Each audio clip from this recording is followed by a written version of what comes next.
just opinions, so don't take it personally. Just because we don't like it, you can still be happy. Enjoy what you like, you're an adult. Yeah. BWN Productions, mask plus props and costume work. If you want a monster name, contact BWN Productions. Fast custom shirts, hundreds of t-shirts, all at reasonable prices. If you need custom work, contact Fast Custom Shirts.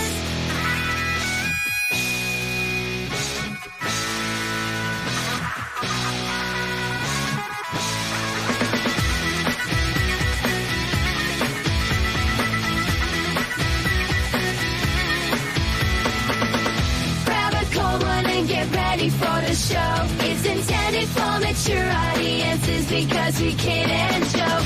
Boy God is here and so is Tom and Joe.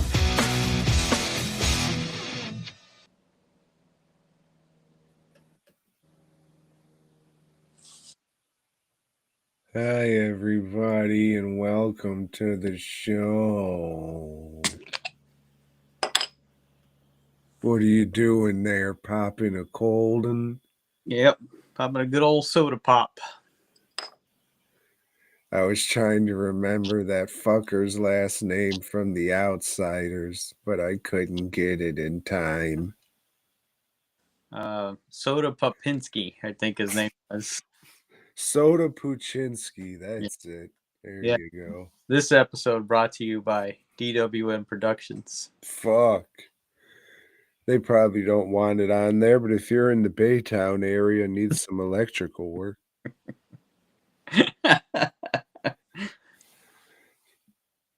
pardon me. So, there was something I forgot to talk about last week that was pretty funny. Okay, yeah. Funny. So, people find different things funny. True. So, maybe you won't. Maybe I don't think this is funny, but you will. We'll get to that. I don't know if we will, Joe. All right. So, yeah, like the week before last, when I was in the thick of the sickness, I really didn't take time off. I still went in and got some shit done, slept a little more, and took a bunch of medicine. But, yeah, I was walking back to the house, and I was just like, that was weird. I mean, it didn't feel like a fart. What the hell just happened? And before I knew it, there was liquid shit in my boots, Joe.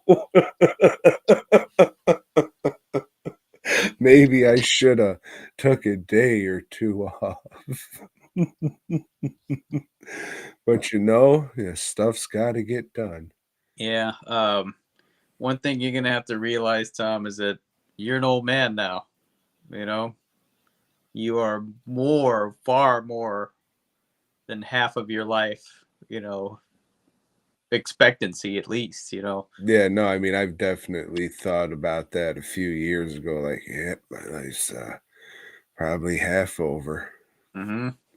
So, yeah, I definitely know. And, like, looking in the mirror, I've noticed more gray in here, which, a couple years ago, I've seen a couple. But now it's just like, oh, shit. It's going to be mostly what all that is. Mostly ghostly. But yeah, it is what it is. I'm fine with it. I really don't care. I've been, stuck doing the same thing for so long. I'm just kind of in it, and I'm going to probably die of a heart attack in the shop because I don't have the courage to do it the other way, as we're finding out here. Yeah. I mean, I've been saying the same thing for 20 years. It's going to be like, I'd say 2 days before somebody comes to think to look for me, No, I would think somebody that night would. Hey, why didn't Joe come home from work? Yeah, maybe, or maybe the next day at least, you know. I would think it would be a minute. Hmm. If they saw that my boots weren't by the door and the light in the shop was on, I think it could definitely be a good 24 hours before anybody says, let's see if he needs some oh, fuck, he's dead. Yeah, I mean, because I've been known to work, you know, and if like I get on a fucking a rhythm, get rhythm, uh, then I just fucking keep going, you know, until like I start making mistakes, and then that's when I call it, you know. If it's like 2 in the morning, it's 2 in the morning. Yeah, I don't make mistakes. You don't break that rhythm once you got it, you know. You know what they say about rhythm there, Joseph? Mm, It's a dancer. mm, Remember that hit? yeah, Fuck. yeah, I do. Blame the whites for that one. Mm. So, how was your week over there? I can't remember. I think all I've done is work and then come home, and you know, I actually did watch the movies, you know, more than I have in the past couple of weeks, I'd say, you know. So there was that. I think this past Sunday I didn't do shit but sit on the couch and read some comical books and watched movies. I like to call it potato in. Mm. 'Cause you were on the couch, you see. It was all right, but then you know I start, you know, it's like, God damn, I'm being fucking lazy, and then I'm like, well, fuck it, I'm gonna be lazy, and it went, you know, like that. It was cyclic, they call it. Cyclic? Huh? Cyclical. Who fucking knows? Me, it's cyclical. All right, you're cyclical. Fuck. Yep. Fuck. Yeah, I'm at this stage where I feel all right, but you get that cough and sometimes you cough something up and you weren't expecting it. Like blood. No, Oh, okay. just loose phlegm.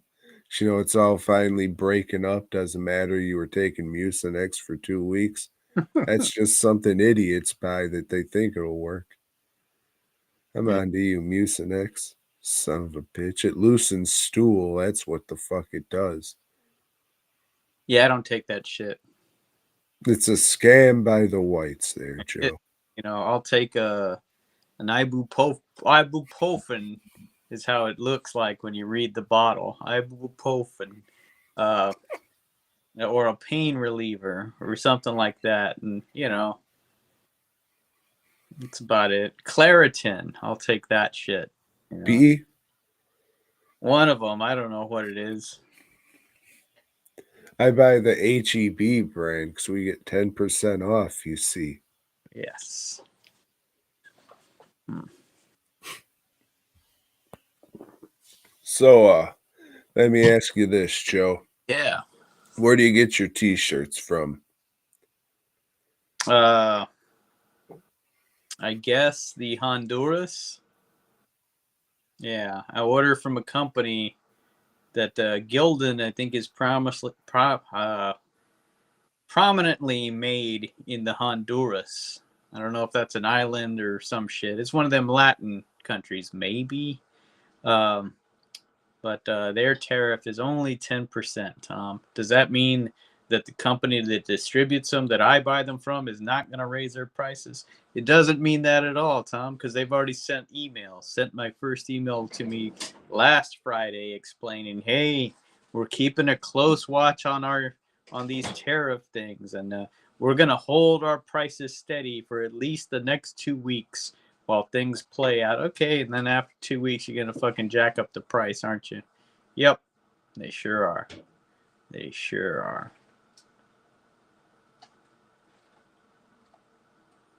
I guess Tom's frozen. He's got some technical difficulties on his end, and I don't know why he wanted to talk about tariffs anyway, but I'll tell you this, you know, I went to another sneak preview this week. God damn it. Why'd he do that? Now his camera's all fucked up and I'm all close and everything, and I don't know. Hopefully he edits this shit out. And maybe I should just do the show like this. Or like this. I don't know. Let me see if I turn this way. Will that do better? No, it won't. I don't know. I don't really feel like fucking talking to myself right now, so I'm just gonna stand here. So read a chapter of this book I've got while I wait for Tom to get back, you see, because yeah, I'm not doing this shit on my own.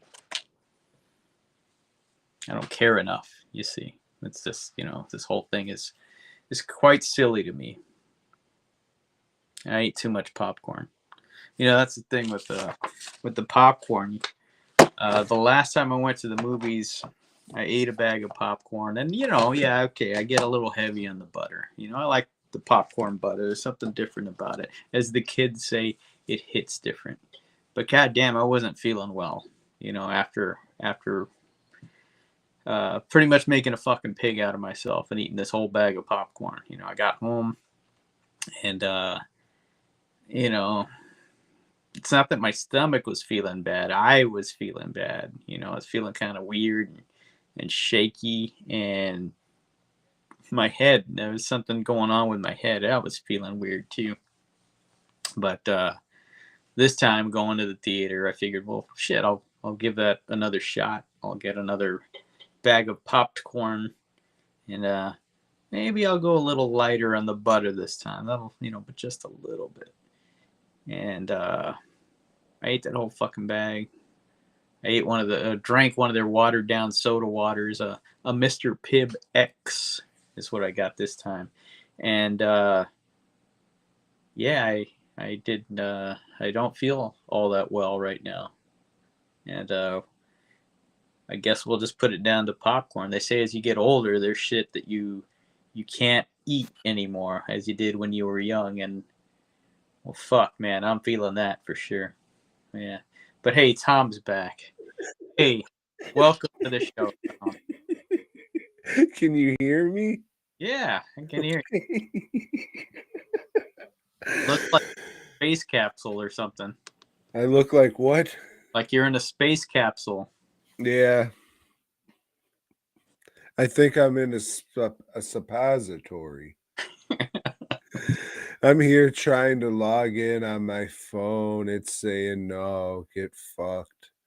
This just froze for minutes on end, and you were fucking had to resort to, oh, this one guy who's watching wants to know what I ate. It was either that or I was going to read a book. Hey, Tom. What's up, man? Went to another sneak preview for an upcoming hit motion picture. Yep. Is another one, Tom, from the Blumhouse.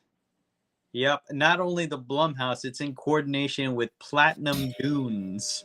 They're back, Tom. Platinum Dunes is back. You'd been praying for this. I'd been hoping for it. Well, shit. Hopes and prayers, they do fucking work. They work. This movie. Oh, is this a remake of something? It is not. Well, yeah, it's a remake of a lot of things, I guess you can say, but we'll get to that. This movie is called Drop. So drop what you're doing and head to the theaters this Friday when it's released. I think it's, I don't know. Yeah, so again, thank you to the Texas Horror Cult. Joey, thanks for sending out these invites, even if they're not all the greatest of movies. Hey, it's a movie-going experience, and shit, the theater was full. Of course it was full. It's free. But I'll tell you, man, the theaters, they fucking clean up because everybody there had sodas and hot dogs and popcorns. So it makes me think if the theaters want to make money, show fucking free movies. You know, you'll clean up on the concessions, you know, and then all of a sudden theaters won't be crying anymore. Oh, we're not making the money like we used to. Oh, the movies just aren't up to par. Of course they're not.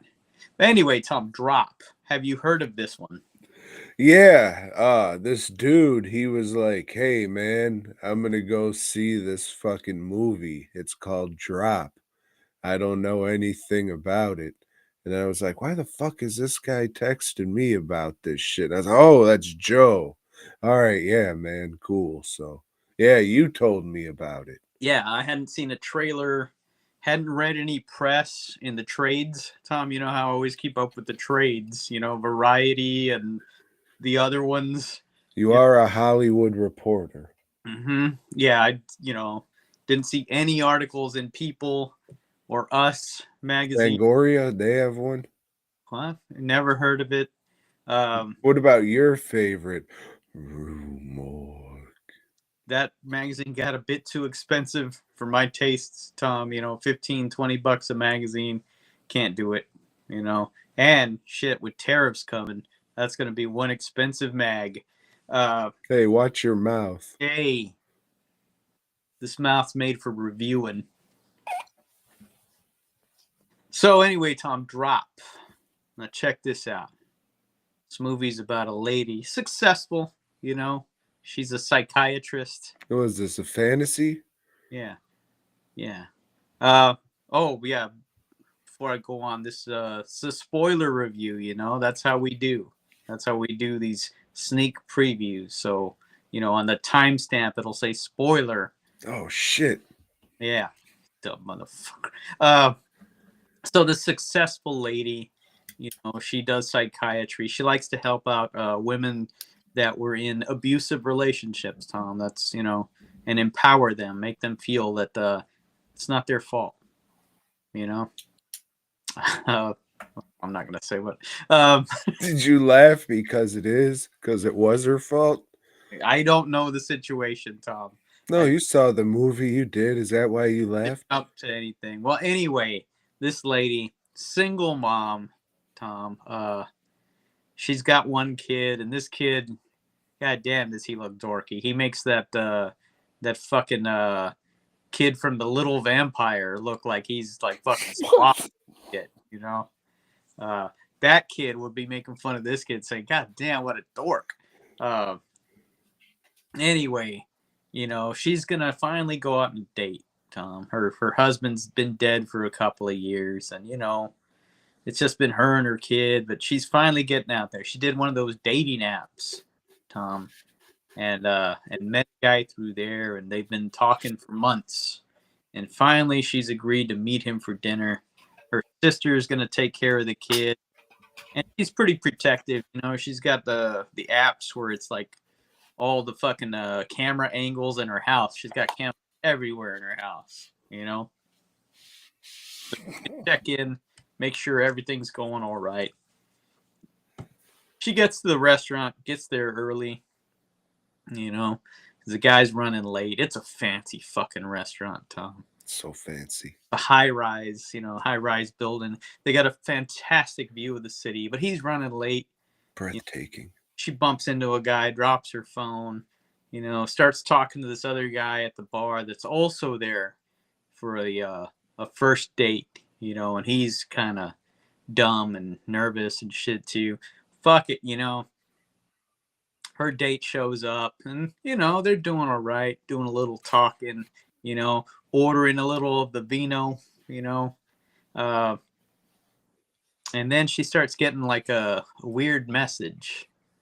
It's sending her memes, and it's like, do you accept? It's like, no. And she asks her date, I don't know, I keep getting these weird fucking messages. He goes, oh yeah, that's an app or thing called DigiDrop, where you can drop shit on other people's phone within a 50-mile radius. He goes, so it's got to be somebody in here. It has to be. It's not 50 feet. It's 50 miles. 50 feet. I'm sorry. Not Okay. 50. Well, then why does it have to be somebody in fucking here? It could be somebody in another fucking town. That was I misspoke, Tom. Forgive me. Jeez. This time. Rick. So yeah, and she goes, wow, that's cool. I'll just ignore it. But she can't ignore it, Tom. What if it's her sister, texting her? What if it's the guy who just told her what the fuck it was? Right. What if it's him? You know, this dream come true guy that seems like he's a photographer, Tom. God damn it, get me better pictures next time. Yeah. So his name is Peter. So now the messages are, hey, shut up and look at this. And it shows her the cameras. The camera's in her house, and there's a guy in there with a mask, and he's like, you're going to do what we say, or we're going to kill your sister. We're going to kill your kid. And she's freaking out, Tom. She's freaking out. She's fucking things up. And, they tell her, like, go to the bathroom right now. Right now in this chair? No, they just want her to go to the ladies' room to explain more shit to her. And she's just, like, presenting herself like, well, she's going crazy. She don't know what to do. Like, fucking my kid, man. They're gonna kill my kid. And they want her to take the SD card out of this guy's camera and smash it, Tom. Smash it. And then after that, they want her to kill him. Like, there's a vial of poison that was in the bathroom that she got. And let's pour that in his drink, and fuck, Tom, what's she gonna do? She just got to follow instructions, So yeah, eventually, blah blah blah. After like nobody's believable in this. Like, this guy would have left this date like a long fun guy, unless he's just like desperate to get laid. It's an expensive place. It's like, fuck. He would have been pissed and left. I think. There's a drunken piano player there that's kind of hitting on her. There's this other guy that's just sitting there. These are red herrings, Tom. Yeah, like that little motherfucker from a pup named Scooby-Doo. And there's Or shout out to Old Red. Hope the road's treating you well. Hope you're not dead. It's been a minute. It's been a while. Yeah, and there's a bartender that thinks, hey, if you want to leave, if you're feeling uncomfortable, I can get you out of here, blah, blah, blah. If it's a bad date, because bartenders are all great people. Yeah, so eventually, Tom, she finds out who it is, blah, blah, blah. There's a big... Who was it? It was the guy that was on the other first date. It was him.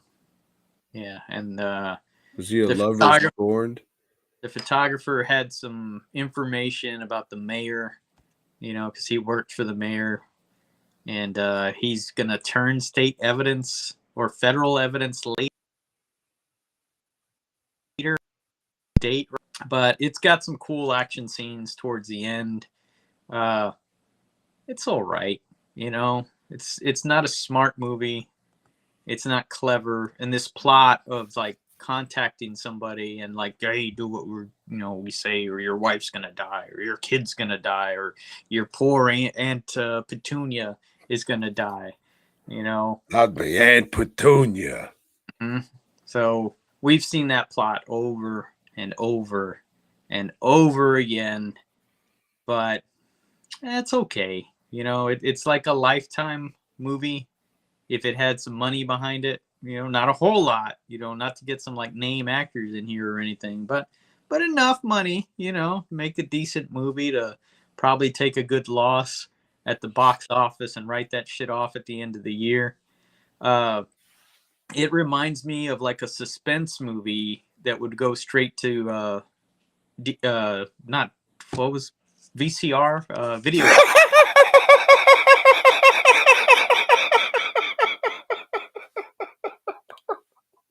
Direct to video is what they used to call it. And there was some good shit that came out there, but most of it was like, fuck, we're gonna put this. So it's curious that this one that they're putting it in theaters, because it's not. I mean, I don't go to the movies a lot. I guess if Night Swim is theater quality, this is theater quality. Maybe maybe those movie house owners do fucking know what they're talking about when they say, if it ain't a Marvel movie, ain't nobody gonna come to see it. And I've heard even those are shitty now. You'll tell me when you go see that next Thunderbolts movie, Tom. I'm gonna skip that one too. Sure you I will. think the one after, oh no, Fantastic Four. That's the one I'm gonna see. But Huh? geez Louise, why do they have the thing talking like this? Did you see the trailer, Joe? The thing talks like this. Yeah. Um, it's an all right movie. I think housewives will love it. I think You and the housewives. teenagers will get a kick out of it. You know, uh, it's a good movie to sit down and watch with your loving mothers. I think mothers would definitely. Ooh, that's suspenseful. Oh, what's she gonna do now? Oh my. Oh, can you just imagine? Oh, I hate that guy. Things like that. And just let your mother have a good time and sit there and enjoy watching a movie with her. You pick something out for your moms once in a while, and yeah, yeah, watch this movie with your mothers. Or you can just watch that restaurant scene in Mrs. Doubtfire and pick out how problematic it is these days. Mm. And then do a video essay on the internet about it. And you can have like, I don't know, point at shit. Mrs. Doubtfire review. Mm-hmm. And now we got to review Mrs. Doubtfire next week just so I can go back and, oh, fuck, it is up there. Or I'll just fucking do it to something else. What is it? Fucking the Whack Off Girl movie, Fangirl. People seem to like that one. Fucking pricks. Yeah, it seems like something I'll never fucking watch. And doesn't seem like something Blumhouse would put out. It's not a horror movie. It is one of those, just light suspense. I don't know. I guess that's the best thing I could call it. I want to take that back. It does sound like something Blumhouse would put out because it sounds like it fucking sucks. It does. It's just there. It's just something Uh-huh. to forget about. It's like, That's probably the worst a movie could be if is you're that just where the parent was getting the messages, and if not, they were going to kill the kid? No, that's Ransom. Oh, wait a minute. Well, what about, is it the one, like you could go on and on before you remember. Oh, okay. They were in the restaurant. Yeah. should have took place in a restaurant. Mm. Rest in empowerment, Hooters. If only they sold chicken cutlets, Joe. Tom's more of a Twin Peaks kind of guy. They have moose on the wall. I'm afraid to fucking talk about anything, Joe, because as soon as I do, this is all going to go to shit again, and it'll be all for naught, you Well, see. somebody who's afraid to talk, you sure are running your fucking mouth. Sorry about that, Joe. I watched the hit motion picture Devil Fetus. Hold on. I was about to say that was some good looking cover art, but it's the same shit. Okay. Devil Fetus. Ooh. So, Joe, in this one, get this. A lady goes to like a fucking Chinese market auction. It's just in the middle of the street. Come by our old shit. It's Chinese, so it's probably possessed and mystical, right? It has to be. Damn, mystical. Remember him? Fuck. Fuck yeah. Yep. There's a reason you haven't heard about him recently there, Joe. But anyways, the hit motion picture Devil Fetus. So a lady goes to an old Chinese market, and gosh, what? Is she Chinese? Joe, if she handed you a Coke, I would not drink it. So they're bidding on this vase, a green vase. And for a second, like, it's a regular size, vase. But there's a close up of it once, and like a little spooky goblin demon head turns and goes, and then turns back into the face. And this enchants the lady to spend high dollar on this vase. So she wins it, goes back home and fucks it. And oh man, this vase turns into a trash bag zombie with a fucking wig glued to it. So this thing's having sex on top of her, and God bless it, her husband comes home early and catches this happening. First, he sees the trash bag zombie on top of her, and he goes, "Whoa!" And then he sees her having sex with the vase. And he says, "Whoa!" And then he grabs the vase and smashes it. And then his face gets all, ooh, wooga booga. So he jumps out a fucking window and kills himself. So the night of his funeral, a cat attacks the lady and she fucking falls over a railing and dies. So they have a, I guess, would be a typical Chinese funeral where they do black magic and throw those fucking pieces of paper like those people like to do. And there's a devil fetus inside of her because the trash bag zombie thing knocked her up, Joe. But luckily, this guy was able to go wah, wah, wah, wah, and throw the shit and do this shit to where it fucking died and didn't bust out of the casket. This is about 10 minutes in, and you never see a devil fetus through the rest of the fucking movie, Joe. It was contained and it fucking did not get out ever. So the rest of the movie is just people getting possessed, and there's some wild stuff in it, but it's another one of these that after you've seen The Boxer's Omen, you got to come with some real fucking wild shit, which I mean there is. A dog gets possessed, and we don't like seeing the dog get it here. But the dog was possessed and lunged at a guy while a lady was like, "Ee!" So he takes a fucking ninja sword to it, which you don't see. And then they just throw a bucket of blood on this lady so much that she has to spit some out of her fucking mouth. So that made me laugh. However, they might have had a dead dog in a scene or two. So if they did, fuck them for that. But that lady just, thinking about her getting a mouthful of dog blood, that's pretty funny. But there's some stop motion shit. There is some kind of wild stuff, but not as, oh, if you like this wild Hong Kong shit, you gotta see Devil Phoenix. Uh, uh, it's okay.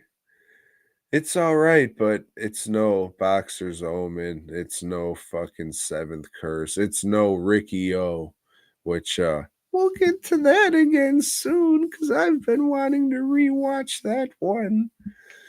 But yeah, it's all right. Don't believe the hype. It's okay, but it's a kind of a mess of a movie.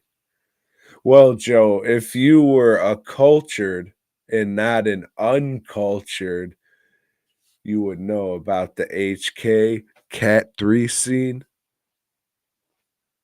Well, Tom, I was gonna reach out to you because I saw that there was another Shaw Bros box set that was on sale.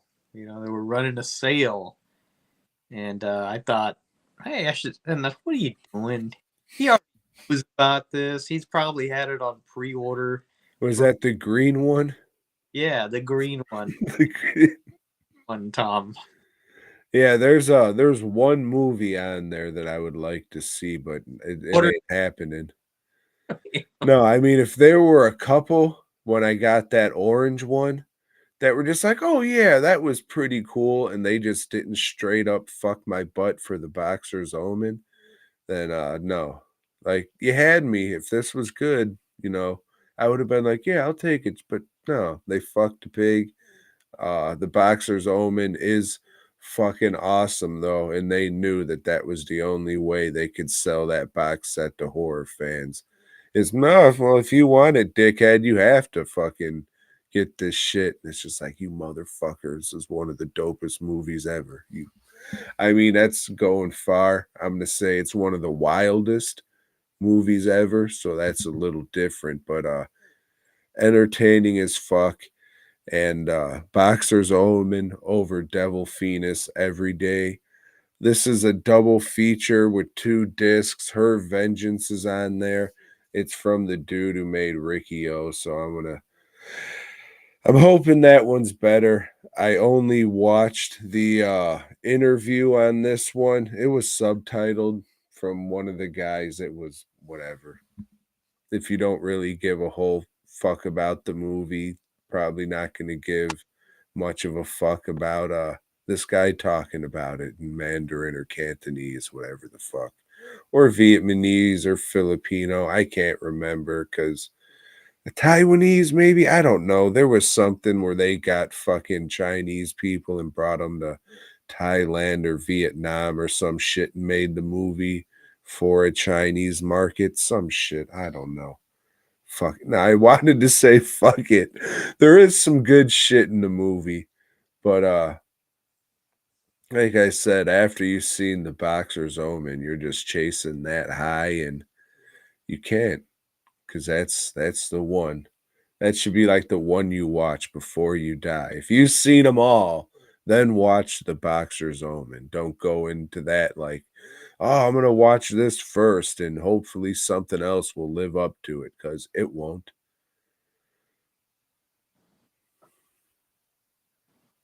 And of course, this was just an okay movie put out by Vinegar Syndrome.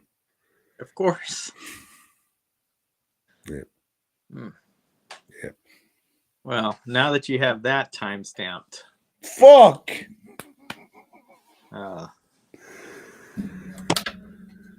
Well, Tom, I watched the Japanese blockbuster film Gonin. Look at that. There's old Takashi Kitano, who was a comedian, I guess, in Japan, but ended up playing mobsters all the time. Yakuza. He's got this eye patch on him here, you see. He had a motorcycle accident in real life, and he was still like had fucking eye fluid or pus or whatever fuck leakage on his eyes. So we had to keep that shit. And I said, hey, let's just make it part of the character. Yeah, whatever. So this is about a nightclub owner, or a dance club. I don't know the difference between the two. That's in debt, heavily in debt to the Yakuza. And, well, shit, what's he going to do? They're going to come take his club away. He's already tried this and that to raise money. Sounds like a Dolomite movie. Yeah. So he figures, how the fuck did Queen Bee let them take the club? Anyway, if she had those. Yeah, anyway. So, Tom, he puts together a team. You know, one guy, he's just a pimp. This other guy is an ex-cop, a disgraced cop. Another guy, I don't know what the fuck he is. And one guy is just a dude off the street, that just got fired from his job. And he needs money, he don't want to disappoint his family. He got bills to pay.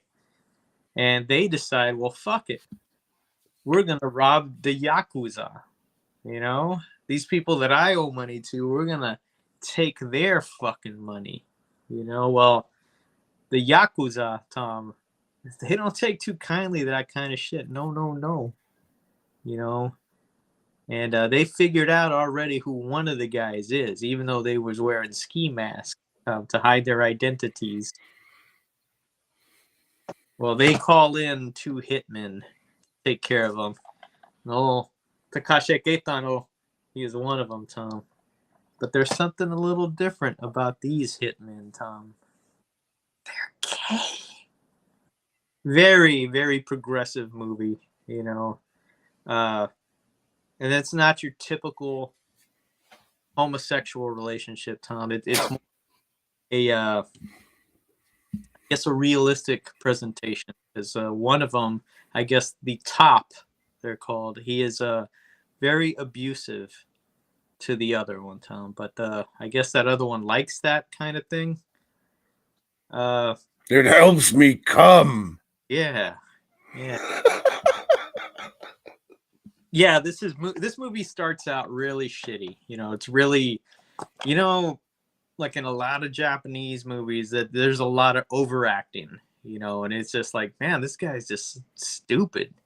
It's like this director is stupid for letting him act this way and think like who believes this shit? Nobody talks like this in real life, you know, and Nobody talks like this in real life in this language I can't understand without subtitles. like, why don't people have that shit to pop up, you know, below them so I can understand what they're fucking saying, even when they're. Below them. But anyway, midway through the movie, it fucking gets good. It gets like really, really good, Tom. It gets dark. It's really dark, and people you don't give a shit about. You know, they're put into bad situations, Tom, and you start, well, fuck, man. I wonder if any of these guys are gonna get away. Here's the fucking thing, Tom. They don't.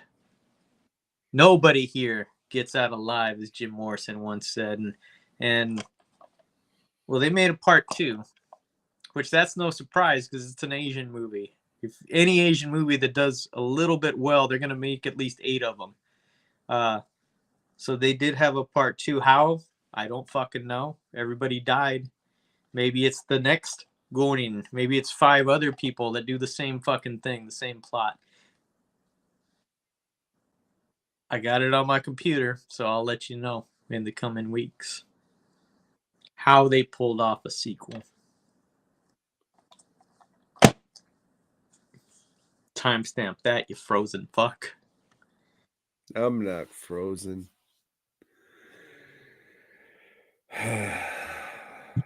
Joe, Recommended.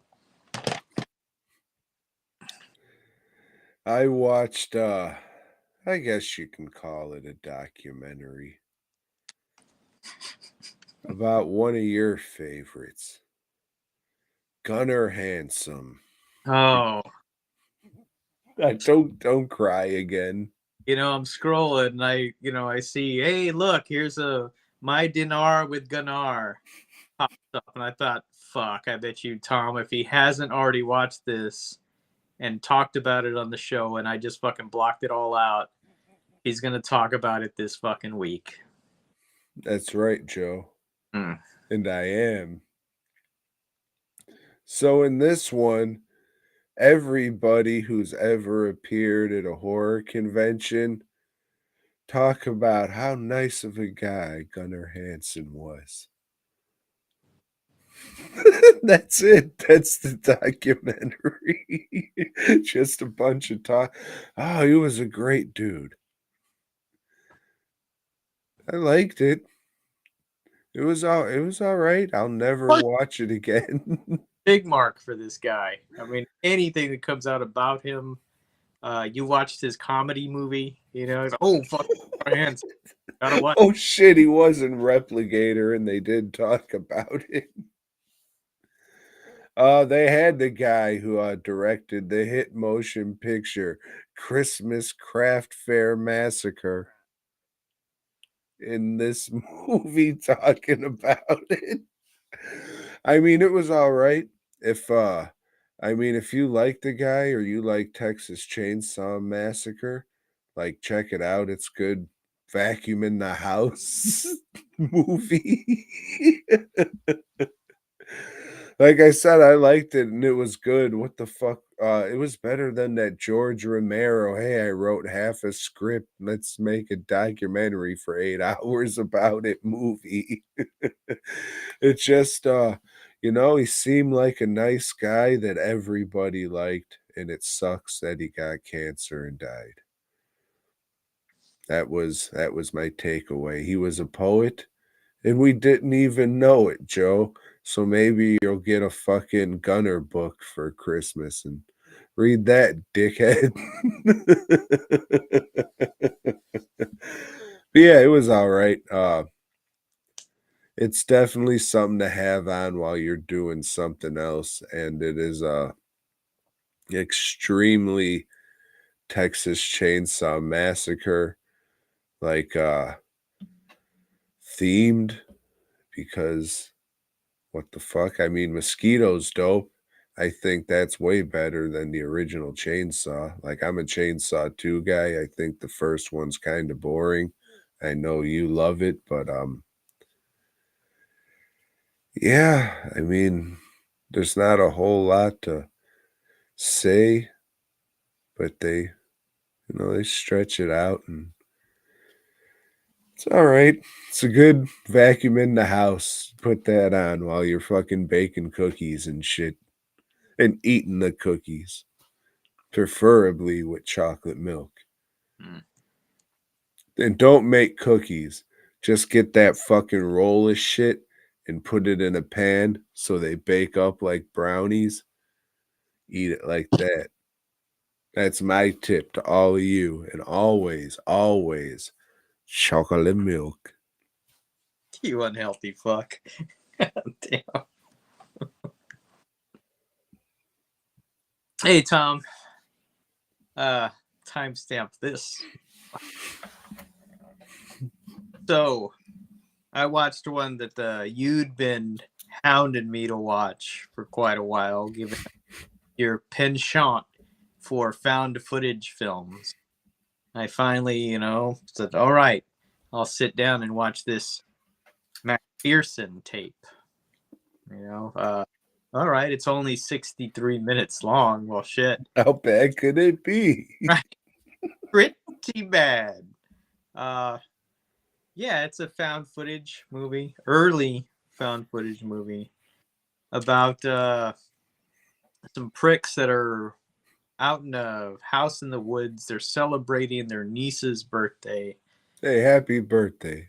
Yeah, and they're all, joking around, and one guy's just filming everything because he got a video camera, Tom, and he's just filming, never Is it a biggin? goddamn thing down. And then they see some flashing light outside. Well, let's go investigate that. And they do, and they're just, they walk for a while and talk for a while. And then they see a spaceship, Tom. They see little aliens walking out there, with the silver suits. No, they're not silver suits. They're just black body suits. That's right. The typical alien mask is what they're wearing. I think it's a Gabe Bartalos that did these masks. Which is part of why Tom recommended this movie to me. He's a big Bartalos fan. And well, that's it. The rest of the movie is them yelling, oh, there's aliens out there. They do shoot an alien and then they put him in a bedroom, its body or something. And then they go back later and the body's not there. Oh, it's 63 minutes. It feels like 8 hours. Yeah, this is just, it's garbage. It is garbage. Anybody that was, they said, that like some people thought this was real. But nobody ever thought that. There's nobody that can watch this, even back then, and would have thought this was real. It is so fucking poorly done. Inept bullshit. Yeah, somebody put out a fucking, special edition DVD, Blu-ray, or whatever. I didn't watch that shit. I watched this on YouTube. If you feel you're going to waste your time, do it that way. That way, whoever uploaded that gets money, and not the people that made it, and not the people that solicited it, distributed it. It's bad. It's just, it's fucking horrible. And anybody that says, oh, yeah, I like that one. No, I don't believe you. I did not fucking believe you for a second. Maybe you're related to one of the people that was in it, and you have to say that. I get it. Okay, it's family, fam. But no, not good. Not good, Tom. Let me ask you this there, Joe. Would you be surprised to learn that you can get this at vinegarsyndrome.com? I would not be surprised at all. At all. Watch it on YouTube. But just don't watch it. Just don't fucking watch it.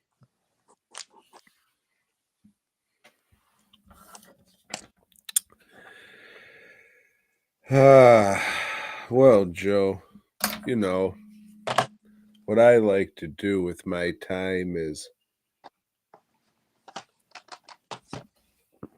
just scroll Facebook. And I seen this fucking guy sucking this movie's dick. And he was just like, oh, fuck. It was lit so well and shot so beautifully. If you've never seen this movie, you need to run out and correct that right now. So I did, Joe. I ran out and I saw the hit motion picture Serial Marm. Have you heard of it? Yeah. Oh, shit. Well, what's it about there, Joe? Well, you're the one talking about it. Why don't you clue us? Yeah, but you'd probably do better at this one than I would, Joe. This is about a suburban housewife, and she just raising her kids, trying to make sure everybody's happy and well fed, But well, there's something sinister behind that smile, Tom. Behind that gleam in her eyes. She likes to make prank calls, Tom. You ever make prank calls when you were a youngster? Joe, not only did I love making prank calls when I was a youngster, throughout my whole life, I love making prank calls. Shit's fucking awesome. Shout out to the Jerky Boys. If it wasn't for you, I might not love anything in this world. Yeah. Yeah, Tom, they did call him the Jerky Boy, but for totally different reasons. I ate my own cum. So that's her way of getting out her hidden aggression, Tom. Fucking with one lady in particular. And well shit, turns out that's just the beginning, Tom. That's not enough for her. She just wants to kill anybody that just fucking pisses her off, that goes against her moral turpitude. And she does, Tom. She starts killing because she has a fascination with serial killers and thinks, well, shit, anything they can do, I can do better. Damn, like that song. They can't, yes, I can. No, they can't, yes, I can. Oh, shit. And, well, we all know serial killers never get away with it, Tom. She doesn't either. She gets arrested, taken to court, and then it's a trial, Tom. Then we see the media, how the media steps in, and we see marketing and stuff. And fuck, $12 t-shirts back then. And what year was this? 1994. Damn. They were saying, fuck. Nobody better ever say my fucking shirts are too costly, because goddamn, I got 1994 prices. Shit. April 1994 prices. Well, that's the month they came out. I'm sure they shot that a little sooner. Yeah, have to change that pretty soon, but we'll get to that. Yeah, this movie is all about, Tom. What? All I heard was this movie is all about Tom. No, that's what this movie is all about. Sure, yeah. That's the basic plot. There's a lot of stuff kind of skimmed over, like the tone and shit.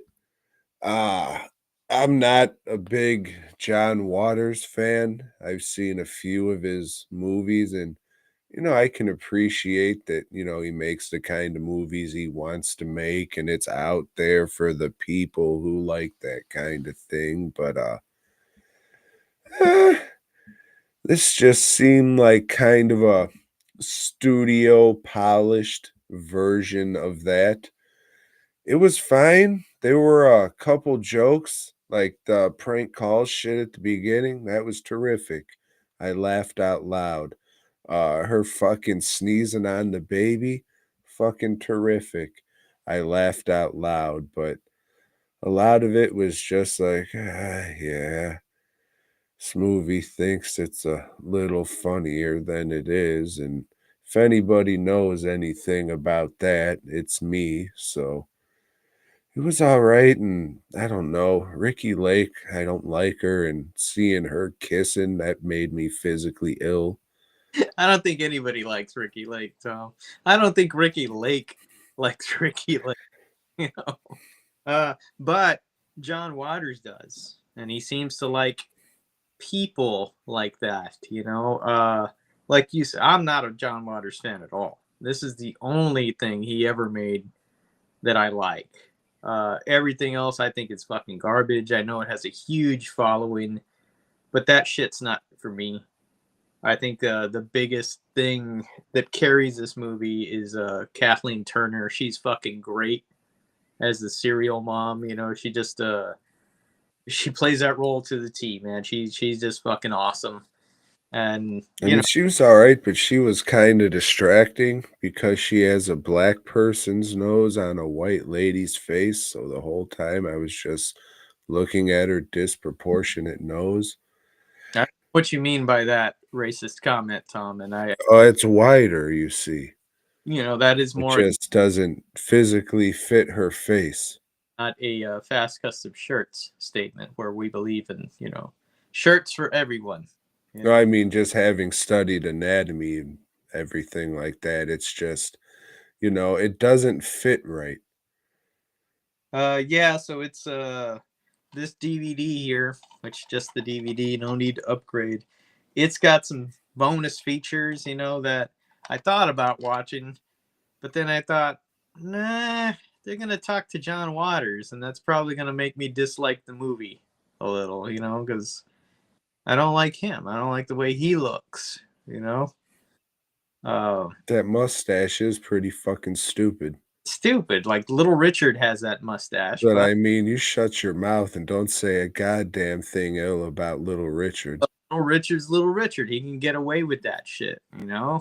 A white dude, skinny white dude in a suit. No, you just get away with that, I guess. But um, yeah, I like this. I think it's good. Doesn't bother me if Tom doesn't like it because he doesn't like most things, and our versions of what's funny are very different. But yeah, I also like the crank calls. I did like the baby bit. There's a bunch of other shit that made me laugh. And yeah, give it a watch, folks. Give it a watch. Yeah, I mean, I can see that.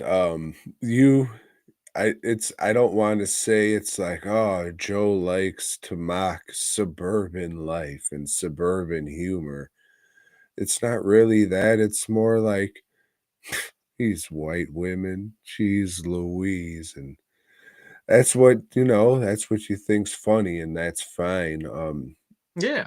This reminded me some of Greener Grass, which I really like and think's funny. It's hard for me to recommend anything comedy related to you if it's not like a documentary or a movie I thought was very boring, then I can't recommend it to you, but maybe check out Greener Grass because it's just pretty much laughing at suburban white women and making a mockery of it. So the remake of Serial Mom. Gotcha. No need to It watch. I don't think there's killing in it. It's just it's more weird for sure. It's more of a weird and surreal movie than I mean, Serial Mom is grounded as a John Waters movie could be, but this is more weird. And this also reminded me of Natural Born Killers, so much so that I had to look up when both movies were made, hence why I knew 1994. Like when I was watching this, I was just like, did John Waters just say, "Oh, Natural Born Killers did well. I'm going to do my version"? Well, this shit came out a few months before. So I guess this kind of thing was just in the zeitgeist of the pop culture at the time where it's like, oh, glorifying serial killers in the media and Is that maybe yeah, I mean, maybe that was like around Jeffrey Dahmer and John Wayne Gacy time, and I don't know. It just seemed a lot of parallels with this movie and Natural Born Killers, which I haven't seen in fucking years, but Yeah, I never liked that one. That one never, it was weird seeing Rodney Dangerfield play the role that he did, but the rest of the movie is just fucking stupid to me. It's just really over the top when it's like unlike Serial Mom where they're intentionally trying to make a comedy. I don't know what the fuck Oliver Stone was doing other than cocaine. but I'm sure you can definitely see the parallels Yeah, between yeah, and I'm sure like if anybody looked, there's probably a few other ones like that too. With media sensationalism of shit. But yeah, this was the time of like shows like fucking Maury and all that other shit. Ricky Lake. Lake. Yeah, I don't know. It was all right. I can see why people like it. I have no reason to ever watch it again, but there was some funny shit, more misses than hits, but I do. I'll watch it again next year. And watch it again next year. I think Shout Factory, whatever they're calling themselves these days, have a special. So if you need it cleaned up, I'm sure it's fucking cleaned up. But I don't really. This DVD is fine. If you find this at a half price books or something like that, pick it up there. There's no need to spend a shitload of money. I didn't check to see if it's streaming anywhere. bring it closer on her face so everybody could see her fucking Polynesian nose. Look at how disproportionate that shit is. And it's photoshopped on the fucking thing. You can definitely tell. It's weird. It's her nose is fucking wider than her. Oh, look at that pie. Yeah, I don't know. I'm just if you're a something weird video fan, I'm sure you've already seen this movie and love it. It's just the shit that's fucking influenced this movie is, it's all over. Like Wasp Woman, I just saw that fucking movie and it sucks. And you got this fucking poster that you're prominently displaying. And then the Shock 'em Dead fucking VHS. I know the bitch is in your movie, but that fucking shit sucks too. All this H.G. Lewis shit sucks. I don't give a fuck about Agent 77 or whatever the fuck that movie's called. That shit just wasn't for me. Like, if I seen this as a teenager or this came out when I was a teenager, maybe I'd be like, oh yeah, but it's just I'm a generation too late maybe for it. It's just the killer fucking suburban mom. That's like cliche by the time I started watching horror movies. So, You're an old man, and you were very late in horror movies. But but I mean, you were that's just fun so much. fuck it, Wanda. But Fuck. unlike Tom, I like it. I'm sure you'll like it too. You might. I mean, it's not terrible. It's Yep. just it's Serial Mom and fucking the Mousetrap movie. Just seeing what shit you like, it's weird. Always, again, like what you like, but Wallace and Gromit. Yeah, I think you just like gay shit, Joe. You God, like this and then the Nathan Lane and the British. you with your greener grass. That sounds gay as fuck. That's why I don't want to watch it. You know. Well, because the grass is always greener, you see. Oh, on the other side. Correct. Right. It's Yes. like a keeping up with the Joneses type thing. Now you like it's weird. So you might just be like, no, it's weird and dumb. But it is white bitches. So you might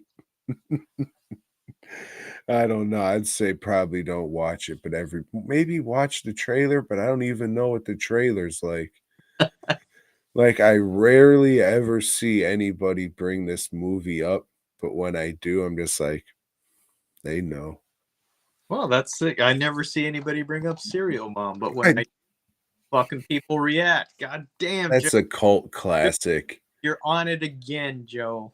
No, Fuck. that's a cult classic. Oh, People definitely I'm gonna watch it again. So you're What's welcome. Focus feature. You're welcome. What's the first John Waters movie you seen there, Joe? What was it? I tried to watch Pink Flamingos. Think I watched maybe 20 minutes of it. And this was a long time ago. Uh, About how old were you? 18, 20. Did it just come out? Was it already one of these movies where people's like, "Oh, you gotta see this"? It was like people were telling me, yeah, you got to watch it.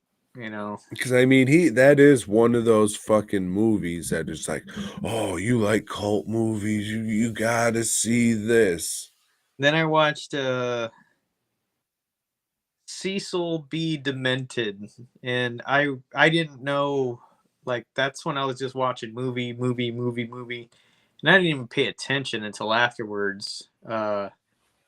And like his name wasn't a thing to me, you know. So I watched that movie, and it's just like I kept waiting for it to get better, and it didn't. That movie is just fucking horrible. Uh, and I don't know. I don't remember the names of any of the other ones, but it's like I don't seek his shit out. You know, and I think when I first watched Serial Mom, I had no idea. It's like, oh, this guy is a cult director and he casts his movies with, weirdos, so to speak, and I didn't know about the whole Baltimore thing. Not that I give a shit. If I want to watch shit about Baltimore, I'll rewatch The Wire again, see the fucking, all the drugs and shit and fucking police corruption and stuff like that. Uh, yeah, so I'm just not a fan of the guy, which surprises me that he made something that makes me laugh so much and that I enjoy so much. So, I mean, thank you for this movie, Mr. Waters. I know you're watching it since you love weirdos. You're watching us right now, but yeah, the rest of your shit is definitely not for me. But if people out there watch it and like it, that's cool. Dig it. You know, uh, but don't expect me to. Fucking prick. Mm. Yeah, I'm pretty sure the first time I've ever heard of this guy was on The Simpsons. And I mean, once you're on The Simpsons, you're just a pop culture figure at that point. The first movie of his that I seen was on video. I remember seeing the trailers and I was like, well, I can't go see this at the theater. So as soon as it hit VCR, as you say, I went to old Blockbuster and rented it. And it was a low down dirty shame. You remember that one, Joe? Yeah, yeah. By then I knew who he was and didn't want to watch that movie, even though I like Selma Blair, especially liked her at the time. And she was like, they put her head on somebody else's body. They were giant fake fucking tits they had her in. Like Yeah, the giant fakest tit implants, prosthetic shit they could possibly make. Yeah, but they put her on somebody's body, right? Like a porn star's body. No, I think it was like prosthetic tits and shit that Oh, they made and had her wear. well, I never watched it. It just Well, looked. Joe, that was the exact reason I wanted to watch this movie as a child who whacked off to Spawn the animated series. Nope, wasn't good, Joe. Very disappointed.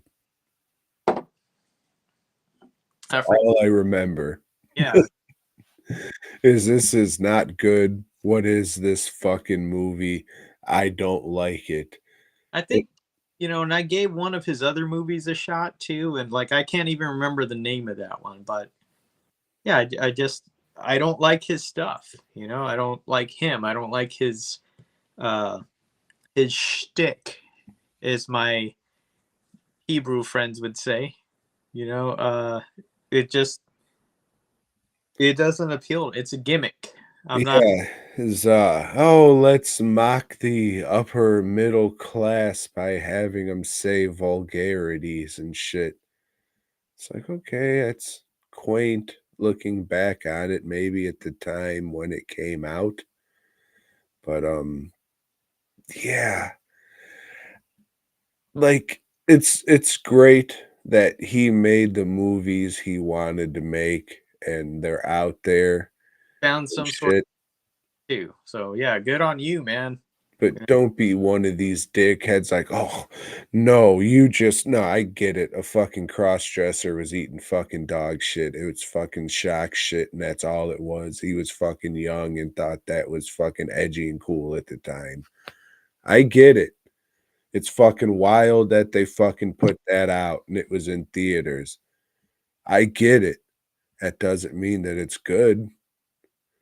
That doesn't mean that all this needs to be fucking preserved and maybe it does just to say, "Hey, look what was done at this time," but just these people who talk about shit like that, like it's such high art, it's just like, "Fuck off." Yeah. Yeah. No, I agree. It's like, and like Serial Mom is not high art. It's just a fun movie to me. I like it. Makes me laugh. But there is stuff in it that thinks that it's smarter than it is and shit, and I'm sure there's people out there that dissect it like Oh, every movie. certain. It's like, oh, it's so prescient. In its dissection of the media.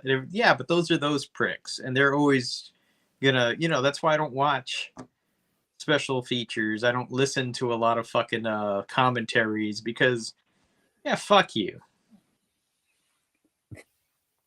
I mean, I like them for the most part. Some of them, like we talk about, a lot of them suck, and it's just like, "Oh, well, this wasn't worth a fuck." And if someone's like, "Oh, well, I was young and whatever, now I don't really care about," then I turn it right the fuck off. It's like, "All right, if you don't care, why the fuck should I care?"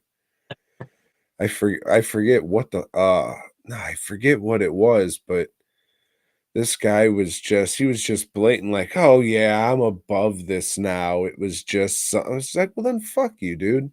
Why am I even listening to you?" It's we definitely talked about it here, and I can't remember what it was, but it's just, like, so fucking off-putting that what the fuck are you even doing here? I'm sure John Waters loves to hear himself talk, and there's a commentary track on that DVD right there, Joe.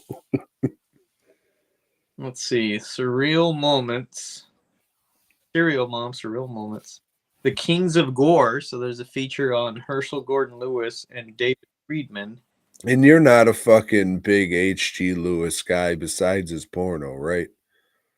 You know what? I haven't really watched a lot of his shit.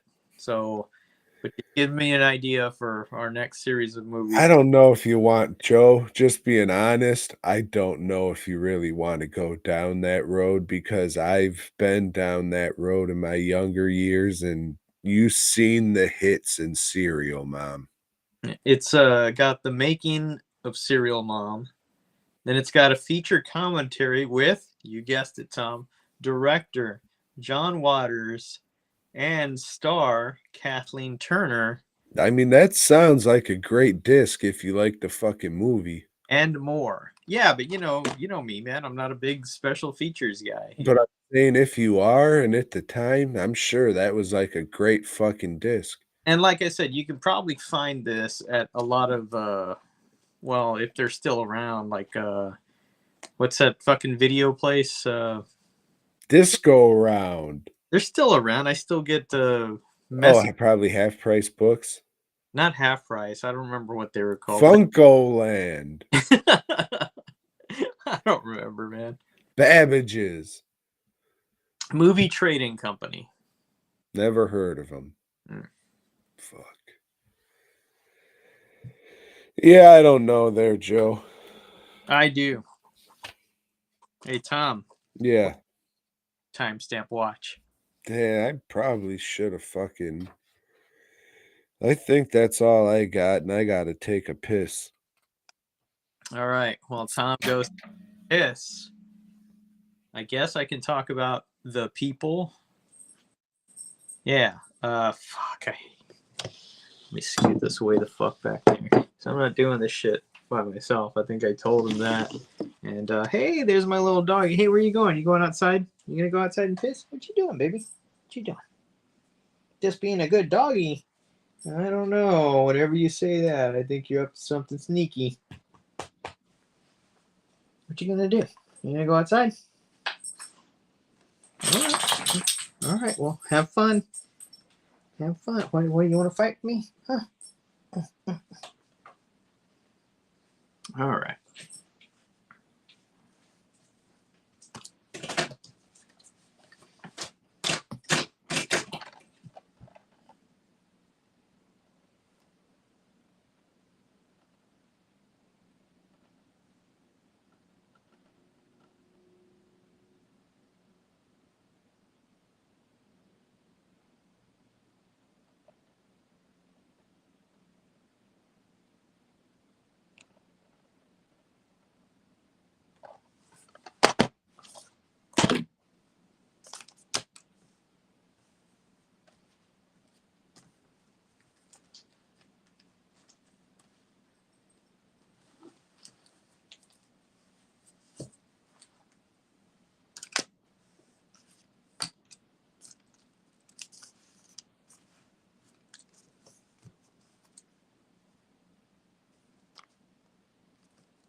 Hey, Tom's back, y'all. You already talked about the hit motion picture people? Well, Tom, The People was not a hit motion picture. It was a made for television movie of the week. And well, goddamn, Tom. It's about this lady, the skinny lady from the city that decides or takes a job to go be the school marm for a very small community, Tom. You know, it's just a bunch of farmers and shit. Hicks. We just call them fucking Hicks. And when she gets there, and man, there's just something strange about these people, Tom. There's just something odd about them. Even the doctor that goes to visit them once in a while, he notices that there's something strange about them. And this doctor is played by none other than William Shatner. That's one of your fucking heroes. It is. And there's some... Fucking, you got William Shatner, Joe Lansdale, and fucking Max Cabretti, or whatever the fuck that guy's name is. The Sepultura guy. So yeah, you know, she's just noticing, she's trying to teach the kids. Remember in kindergarten how everybody would sing? You'd have some song time or whatever. You'd learn to play the recorder or some shit like that.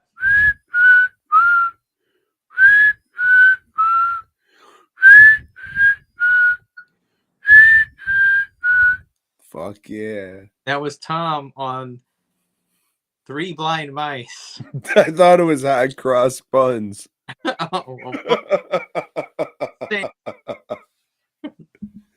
Well, Well, these Or kids, the fucking Three Stooges intro.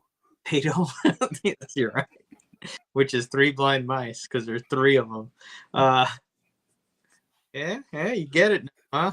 No, I get it. I just don't like it. You don't like the Stooges? Fuck you. Yuck, yuck, yuck, yuck. Yeah, you just don't know comedy.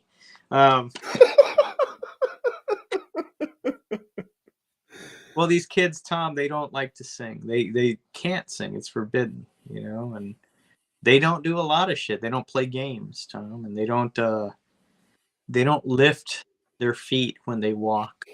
They drag their feet, Tom.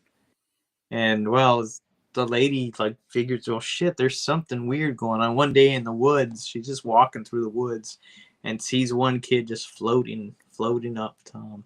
Oh, fuck. These kids are aliens, Tom. God damn. That's Fucking little Mexican kids. That's the movie, it's the big reveal is that they're from another planet, See, listen here, stupid dickheads who don't have the money to go out to the movie theater thinking you're going to see some shit called people. They weren't people at all. Tricked you. Had a cock the whole time. Mm-hmm. Fuck you, NBC. Hurry up, Joe. What does the N in NBC stand for? National. Fuck yeah, it does. All right, Tom. So, continuing with the films that I picked up from the sale of your buddies at Vinegar Syndrome. Whoa. You said it with an A. Vinegar Syndrome, yeah. It's from Boston. I watched Phase 4, or as you would call it, not knowing Roman numerals, Phase 5. I would have called it Phase IV and thought they were fucking putting ants in somebody's body through an intravenous line. Look at this cool special fucking cover that they got on this slip cover. Look at this art. This is awesome, right? No. So much not better than Son of a bitch is stealing my gimmick. Than the poster art. He's got the stigmata. Yeah. And oh shit. Right? Oh shit. That doesn't line up. Pretty much gives away the end of the movie, but fuck it, yeah, there's that. There's another one? Here's the disc. Was that another slipcover? 2 slip covers. What the fuck? Why do people just fucking, oh, my Vinegar Syndrome package, come? It's a good thing I had this slip cover on it so I didn't come all over it. Double slip cover. Yeah, 2 And fucking, how do they have all this fucking room to fucking present their Blu-rays and shit with the covers facing out? Got this book here that has well, shit. It's got some shit about the movie. I'll read this at some point. Let's see what else it's got. It's got this book. This little booklet. It's got 2 books. And this one just got, some It's got the musical notes so you can put it on your piano. It's got storyboards, Tom. Storyboards. Yeah, I mean, that maybe it's just because I'm an artist, but that seems like something that should have been in the better book. Right.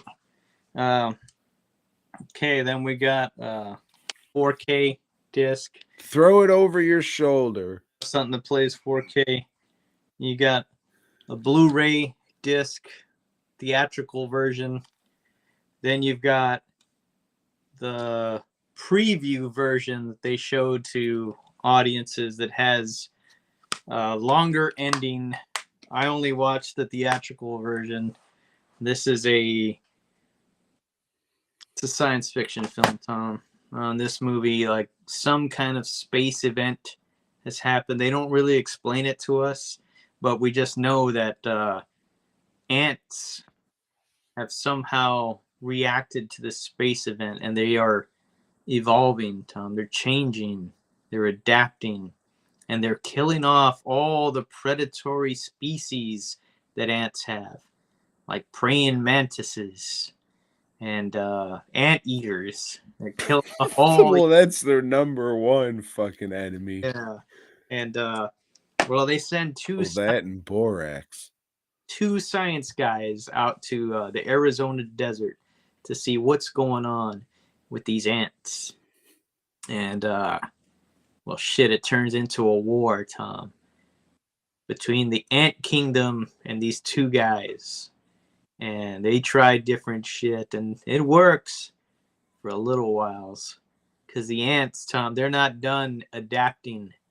They're not done evolving, getting smarter, Tom. And they take it to these science guys. They give as good, no, as better as those scientist guys do. And shit, Tom, shit. We don't realize how dangerous even one ant can be. Fuck, this is a good movie. Man, Tom, I mean, you as an artist would love this. You know, as a cinematographer yourself, would love this. As an art director, which is both cinematography and art, it's the best of both worlds. You would love this. Why? Nah, you'd probably hate it. There's a lot of scenes of the movie that are just focused on the ants, you know, and it's like they're filming the fucking ants like hyper close and shit, where you're seeing like the ant's face and shit, or you're seeing the ant, you know, crawl through these little tunnels that I guess they made for them to look like an ant colony hive or whatever. Cool looking shit. It gives the ants like their own character, you know, like they're actually doing shit. They're not just well, fuck, we're just filmed this dog walking across the thing. The dogs are great though, but these ants, I mean, they pretty much steal the movie. The guys that are acting, the science guys, they're not that good at their jobs, but these ants, fuck yeah. And I'm sure there was a ton of ants killed during the making of this movie, but nobody gives a shit about ants, right? And that's the fucking point of this movie, Tom. Nobody gives a shit about ants. You don't give a shit until they're ready to kill you, until they're ready to take over this misbegotten world of ours and turn it into something different.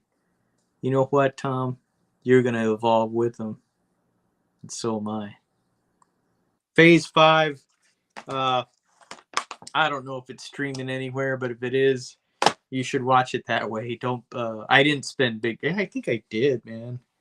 I don't know how much I spent on this, but it was worth it. I think I'm keeping it. You know, this is one of the few things that I've purchased that it's not going into the box at conventions. So yeah, this is a damn good one.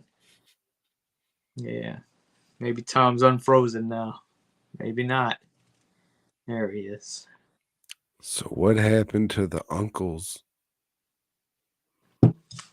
Dead. That's the first thing that the ants do is kill off the uncles. Predatory species. Remember I said that. I see. Yeah. P. Is this in black and white? No, it's not. It was made in 70 something, 74. So at least there's that. Yeah. I fucking remember them making a big deal about this one on the month they released it.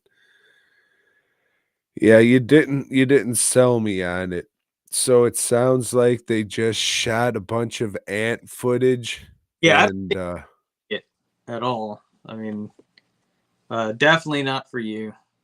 But I mean, what did they do? Just shoot a bunch of ant footage, then cut what they had to make a narrative? Like the ants were interacting with each other and no, I think it was the narrative, and then they went and filmed that shit and somehow made it work.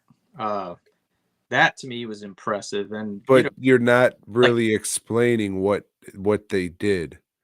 Like I'm not sure because I what don't kid. what was impressive. So Let's start there. looks like sometimes it looks like it's animatronics. You know, it looks that good, but it's like, no, these are real fucking ants. But what are they doing? Like when they're like, say, attacking a fucking praying mantis, or when they're just where there's scenes where they look like they're communicating with each other, or there's scenes where they're like taking some of the poisons that the science guys are using to the main hive and using that so they can evolve and like so that poison won't hurt them anymore. So there's like puppets. No, there's no puppets. These are, I mean, Okay, so they shot a bunch of footage of ants. Yeah. And then edited that shit to look like they were doing something. Mm-hmm. Okay, so that's what I said at the beginning, and you said, no, you fat fuck. I wouldn't say that out loud.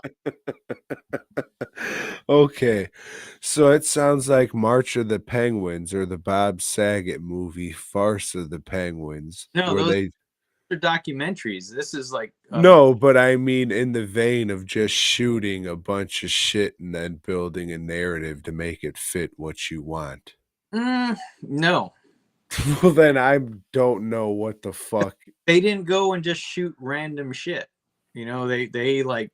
I mean, they didn't train ants to fucking jump through hoops. What's so fucking impressive about it? You can't train an ant, you know? That's what I'm saying. They had to just shoot hours and hours and hours of shit and then cut that together so it worked for their narrative. It's fucking impressive how they did it. So, all right, exactly what I was saying then. All right, then. Yeah, I mean, because you're not going to watch it anyway. I'm just trying to figure this fucking movie out and figure out what it is. 70s sci-fi flicks that, you know, kind of make you think. It makes me think about, what is he saying? Well, like I said, you would have to watch it, and it's not a movie for you, Tom. You had me when you said puppets. They're not. I know. At least I mean, but I'll let you know, because this is one movie that there's a documentary on it on here. Well, that would have been great if you watched that and said, no, Tom, this is what happened. Well, this documentary wasn't made for this. This documentary came out on its own by itself. So I'm going to review that. What is it a documentary of? Ants? The making of this movie. Damn, I think I'm going to watch that movie, Ants. Hopefully it's with a Z. Called Evolutions. The making of Phase 5. 4. 21 minutes. Yeah. IV. Person.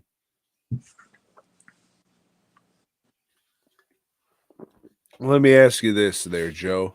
Yeah. You like beer? Yeah, I do.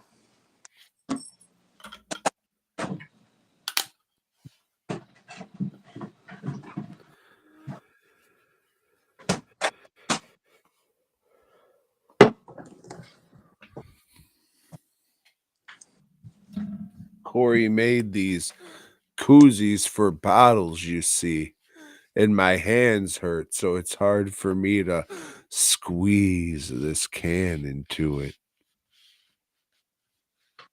Usually I gotta squeeze it into that can. Wink. Everybody likes koozies, though. Yeah. You know what koozies don't do? Bring in business. No. You would think after the hundreds and hundreds of koozies. Cups did not bring in business.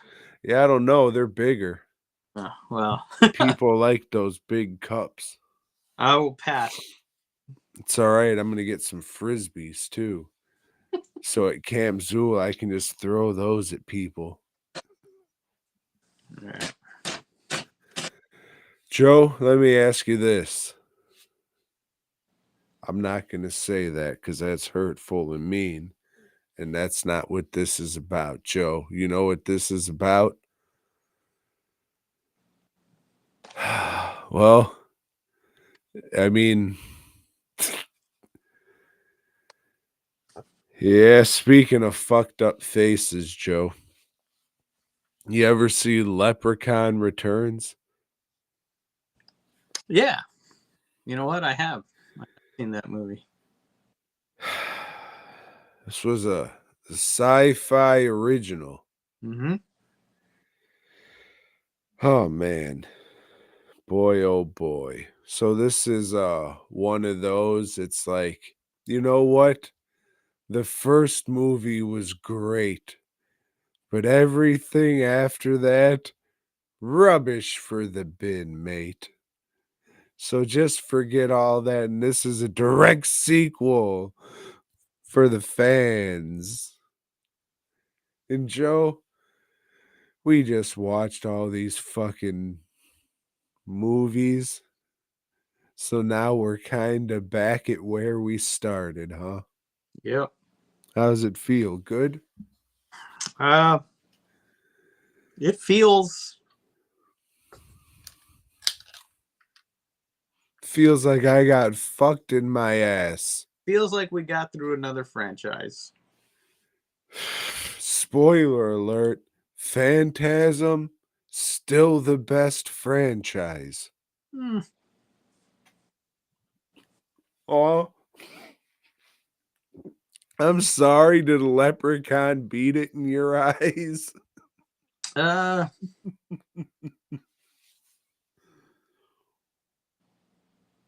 no. Leprechaun has maybe one movie I could recommend, and that's Leprechaun Leaving Las Vegas. We're gonna have to rate them all at the end. I So, can't. spoiler alert. A lot of them are forgettable, and that's why I don't mind so much this reboot, or this as they say in the comic book world, retcon. I don't know what the fuck that means. That's a stupid shit. Anyway. Redoing continuity. Oh, okay. Well, fuck. You're a big fucking nerd, man. Oh, I'm fat. Yeah, okay, so this movie, as Tom said, let's ignore parts 2 and on. Let's go back to the first movie that made so much leprechaun magic. And it's 25 years later, and Jennifer Aniston's little girl is going back to where it all started, Tom. Remember that little town that Jennifer Aniston moved to and the house? This is all very convenient, Joe. Mm-hmm. This is the most convenient shit that could have. Convenience store? No. No, I've got something better than that. Lazy. Lazy. Oh, Joe, you just talk because I don't have good things to say about this. Okay, so I guess in that little town, a university sprung up, and this girl is joining a sorority. Not just any sorority, Joe. The smartest sorority who's ever sorority. Good These old AU. a bunch of environmentalist girls, and they're gonna set their sorority house, which being the old house that Jennifer Aniston lived in, uh, as a greenhouse, Tom. But it's not, Joe. It's a gold house Mm, because they have AU on the front of it. yeah. So it's Because that's the on the table. like Tom, who has memorized the periodic table, then he's told you that AU, there's also some FE that comes into play later in the movie, but we'll get to that. No, we won't, because I'm not. There's also, Joe, a whole lot of PU because it stinks, you see. only 4 girls in this sorority. You know, one of them's a big Greenpeace type girl. The other one is, we'll call her the token girl. And another one is just the drunk party girl. And then we have So a house full of stereotypes. I got it. The laziest thing you can do. Just pick out, oh yeah, we need this, this, and this. Okay. we get an appearance from the goofy fat guy from the original movie. Ozzy. Old Ozzy Osbourne is in it. And you know what this town does? They let the special needs one be the taxi driver. You know, I don't know how things work. They gave me a license, but I had to pass a test in order to get this driver's license. Do I think Ozzy would have been able to pass a test to get his driver's license? I would say probably not, because he wasn't driving the truck in the first one. You know, the reason they wanted that gold in the first movie so he could get that brain surgery to where he would be smart, you see. That's right. That's right. I forgot This about is an extremely dumb and lazy movie there, Joe. But anyways, what happens in this pig fucking piece of shit? They are trying to get the water going back to the house, and in doing so, I don't know, the water goes through the place where the leprechaun is trapped and kind of Because there's a well. yeah. There's a well system on this piece of property. And as we all know from the first one, the leprechaun was Lucky Charm down a well. So And it he's just been there slowly, you know, rebuilding his strength because he had a coin. So it slowly brought him back. Maybe? yeah. Well, then anyway, he's back and he wants his gold. Well, how does he come back, Joe? I don't fucking remember. Well, Joe, old Ozzy drops his phone That's right. when he drops the lady off, Jennifer Aniston's daughter. Yeah. And he says, gosh darn it, I dropped my phone back there. Remember in the first movie when he swallowed a coin? Joe, yeah. You remember, you know, the cliche of, oh, my dog ate the wedding ring, so I got to follow him around for 2 days. If this coin was still lodged in young Ozzy after all these years, 25 years, his organs would have ruptured in his body. He would have got sepsis and died. True, but this is a movie where leprechauns are real. Well, I mean, leprechauns are real. So, yeah. So Ozzy goes back to old AU, and he goes to the well and says, oh, this is a spooky well. And then the leprechaun comes in his face. So fucking Ozzy gets some of it in his mouth, and he becomes pregnant by the leprechaun. The leprechaun bursts out of his stomach with guts and gore all over him. And this much shorter leprechaun tries to talk over dental prosthetics and says something to the nature of, when should I become better looking? Fuck you, right in the ass mouth and penis hole. This is a completely generic, uninspired makeup that looks more like a witch than it does a leprechaun.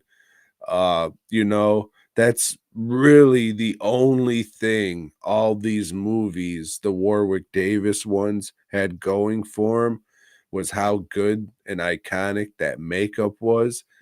And for these fucking idiots to say, "Oh, this looks much better. Fuck you and your shit." Suck a dick. Fuck I off. was great.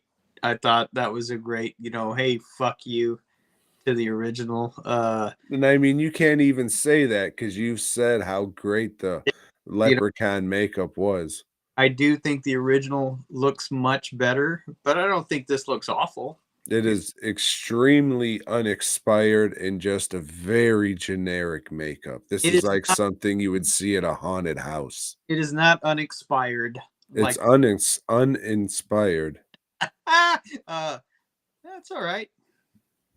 You do like cereal, love cereal, Marm. It's better than greener grass.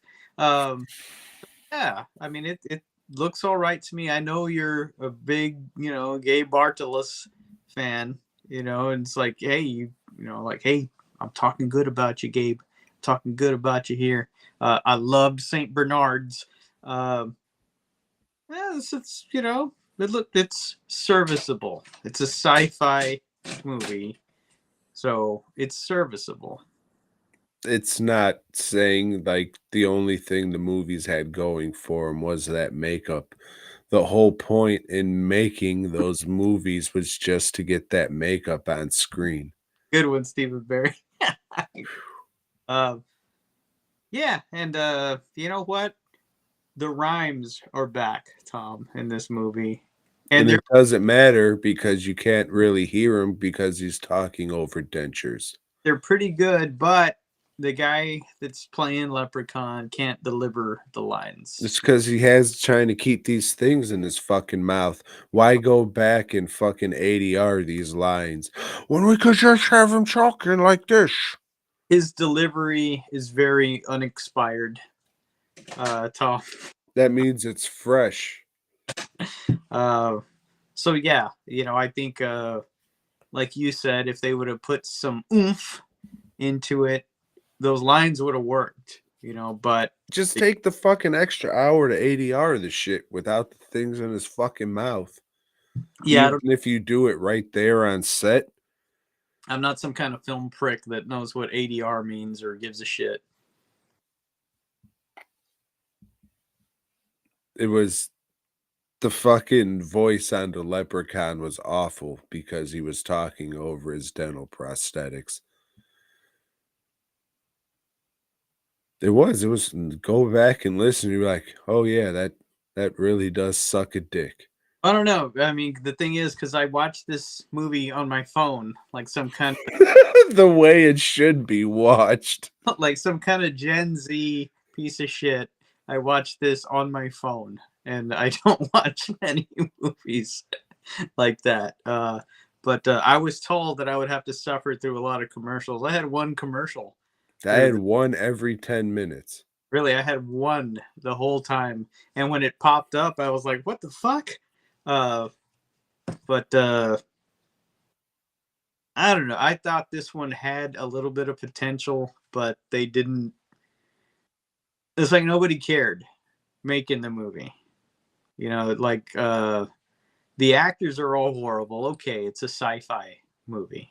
You expect that, but you would hope that one person there can carry this shit, and it should be the Leprechaun.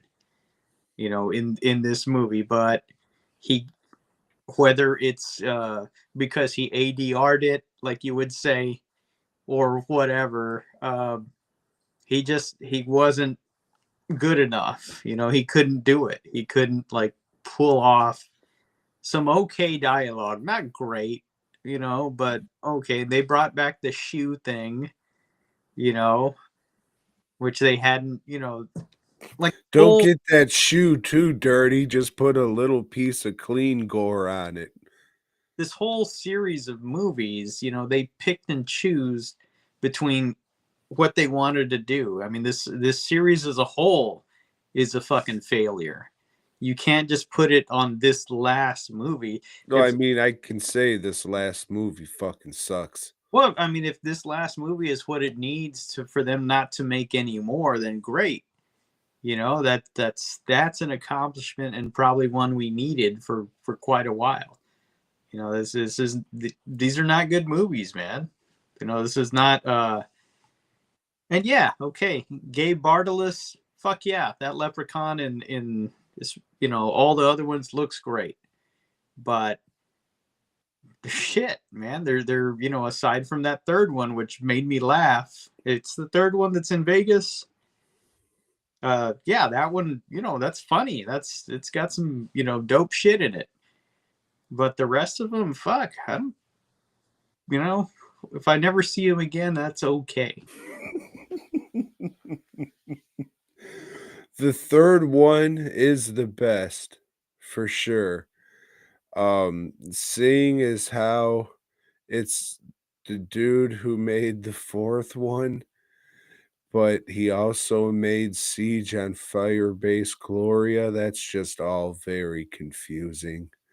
I don't know how any of those movies turned out the way they did, knowing it's by the same guy, because they're all very different ranges of quality, we'll say. But the third one's good. If you just like goofy, what the fuck are we doing here shit, then the third one. I know you don't like the first one, but I like the first one. I think it's good for what it is. Just this cheap little fucking gimmick horror movie. That would probably be my second one. This Returns and Oranges, those are at the bottom. Returns is a little better just because some of the gore is fun, but who gives a fuck at this point? Um, the space ones, whatever. Number twos, whatever. The hood ones aren't good.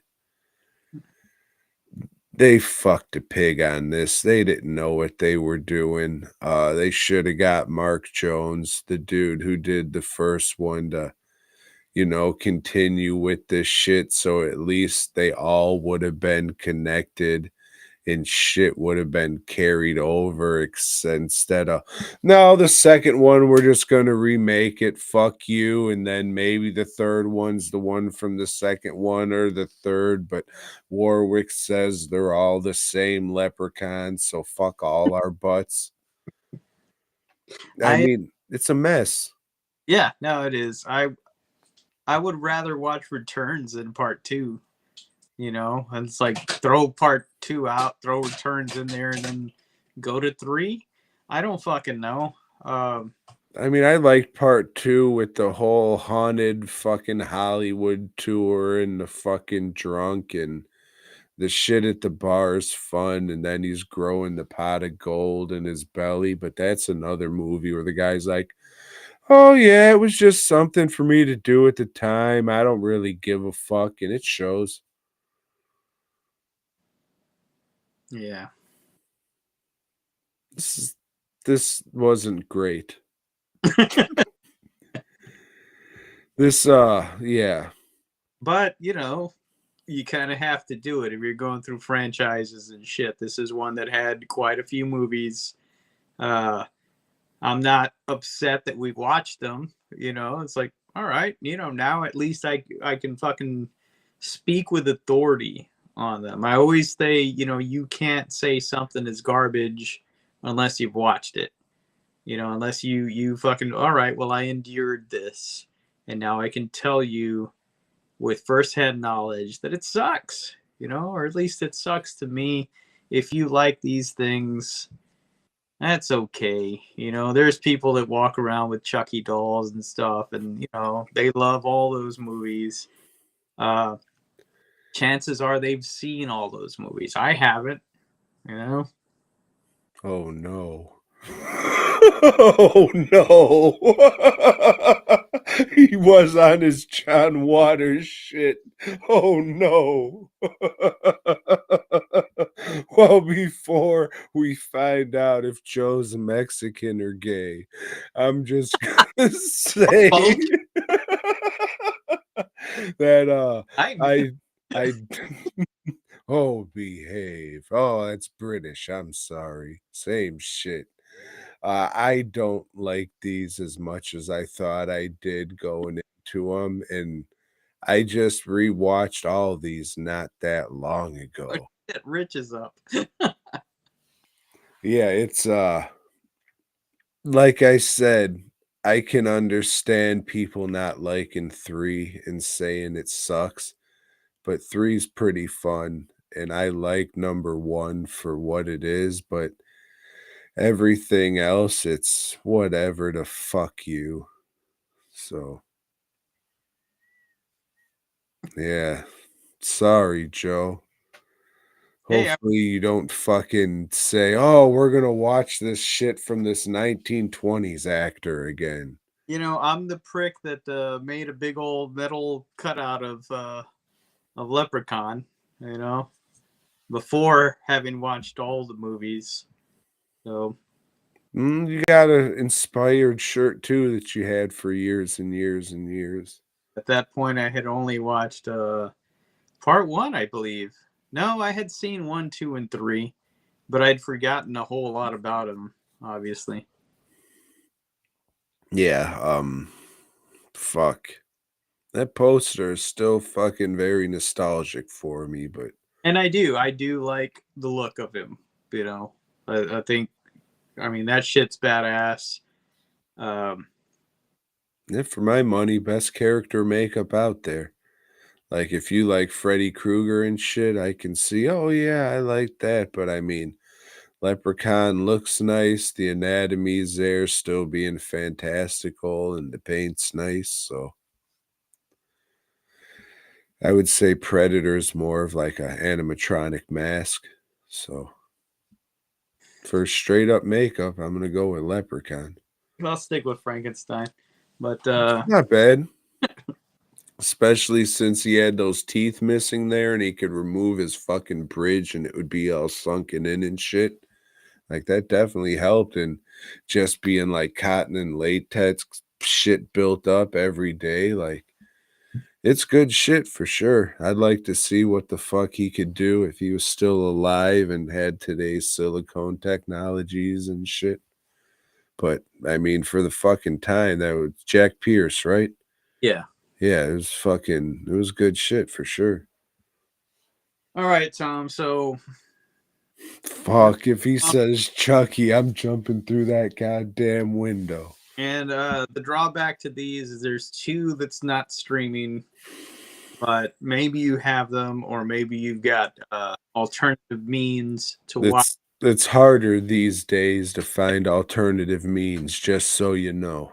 But we've talked about doing these before, and these are the Hannibal Lecter movies. So if you're good with that, then we'll start with Manhunter next week. And is that streaming anywhere? Manhunter is the one. Which ones aren't? Probably Rising and Yeah, Hannibal, which I think I have, and the one after that, the Red Dragon. Red Dragon. I don't know. I don't know. I know I don't have Manhunter. I have Silence of the Lambs and Hannibal. Joe, you know why? 'Cause the fucking pigs ate them. Yeah, they did. I don't have Hannibal Rising because it sucks a dick. I haven't And that when I read that book, and it sucked dick. you know, Joe, the book's supposed to be better. On this one, he wrote this because they were going to make it. Make the movie, gotcha. Without, yeah. Yeah. Okay, so next week is Manhunter, and that's the TV one. It was a theatrical movie. Was it? Okay. I'll find it. That's fine. Fucking fava beans. That's a callback from when that bitch was saying pussy on the phone and shit because of the Jerky Boys. You remember, Joe. Got me shitting like a fucking dog over here. The cocksucker resident. I mean, that shit was great.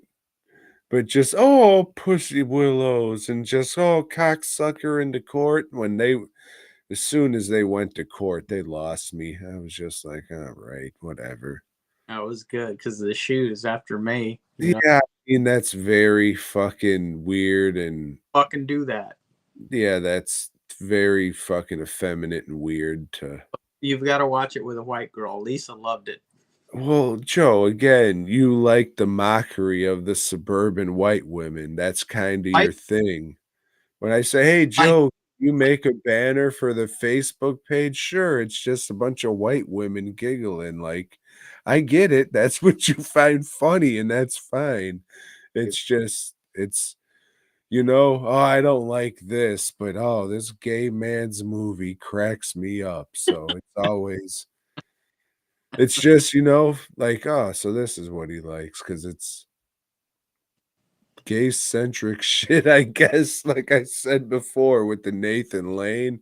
He even came out, he was just like, "Oh, yeah, I'm too gay to be in movies."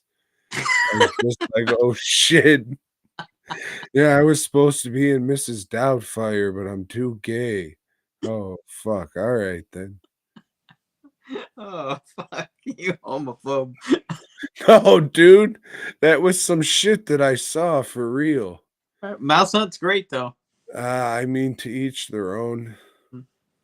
Old Bootleg, shout out to him. I know he's fucking sailing through troubled waters right now, but he was talking about Mouse Hunt like he knew exactly what the fuck it was about. So I mean, maybe the Christmas show next year or this year should just be you motherfuckers doing a Mouse Hunt commentary. I don't like doing commentaries. So You might like doing it with him though. He can fucking talk about it and talk about it and talk about it and talk about it and talk about it. the last time I had it, with this, the doorbell kept ringing. Hey, maybe it'll break up the monotony. Well, let me ask you this, Joe. You like dreaming about shit and just stuff not mattering and shit being like, oh, this isn't a what if comic, but it is.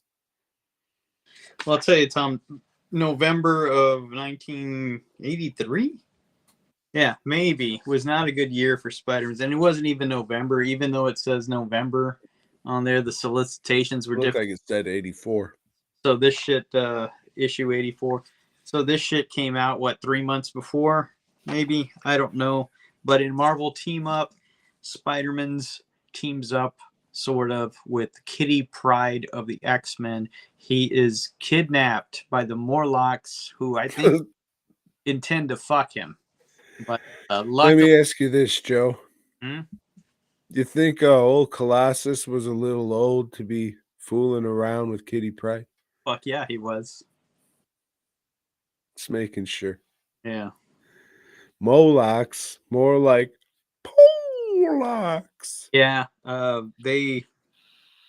Yeah, whatever. It sucked. Peter Parker's The Spectacular Spider-Man's here. Shitty cover, shitty issue. The Spectacular Spider-Man. What is that? The Spider-Man 2099 guy? So this is about a politician here that's all about family values, and his kid gets kidnapped and whatever, and Spider-Man saves the kid, and the guy's wife leaves him at the end of it. It sucks. Shitty month for Spider-Man's comics. And then Tom, the one that we were reading this month, and it's all about dreams. And Tom, you've got a lot of dreams. I used to. Tell us all about this shit, because you can relate to this book. Uh, like I used to have dreams and I used to have goals, but I think I reached all my goals and I should probably start setting more because I just feel like I'm going through life aimlessly now. Mm. And if you don't like have a thing that you're trying to reach, you're just kind of so yeah, I'm gonna work on that and try and figure out goals. I mean, I've been trying to grow pumpkins, but every year they just die and The weather's been fucked up for growing anything. Especially dreams. We got this excessively long winter. Yeah, I was gonna plant some shit 2 weeks ago, but weather has not. Fuck that. Let me ask you this, Joe. How's the side of that fucking house doing? I believe they're coming out this week. Fuck, I thought it was gonna be done. No, because it's been raining for 4 fucking days. Ah, fuck. 40 days and 40 fucking nights. As soon as I paid a deposit on that, it started raining for like 4 days afterwards. No, you can't come out. It's the rain. I don't expect them to come out, during the fucking rain. Why, you don't have raincoats? What, are your nails gonna melt?